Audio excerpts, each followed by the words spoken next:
புதுச்சேரி முத்தியால்பேட்டை ஸ்ரீ பொன்னியம்மன் ஆலயத்திற்கு தேரமைக்கும் பணிக்காக முன்னாள் எம்எல்ஏ வையாபுரி மணிகண்டன் நன்கொடை வழங்கினார்.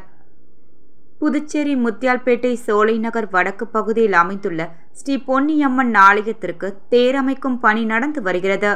தேரமைக்கும் பணிக்காக புதுச்சேரி மாநில அதிமுக துணை செயலாளர் முன்னாள் சட்டமன்ற உறுப்பினர் வையாபுரி மணிகண்டன் ஆலய நிர்வாகத்திடம் நன்கொடை வழங்கினார். நிகழ்ச்சியில் ஊர் பஞ்சாயத்தார் பச்சையப்பன், பாஸ்கர், முருகன், மாரியப்பன், சக்தி மோகன், அதிமுக நிர்வாகிகள் பழனிசாமி, கஜேந்திரன், விஸ்வநாதன், மோகன், செல்வம், முரளி, வேலு, பிரபு, ஆறுமுகம் உட்பட பலர் கலந்து கொண்டனர்.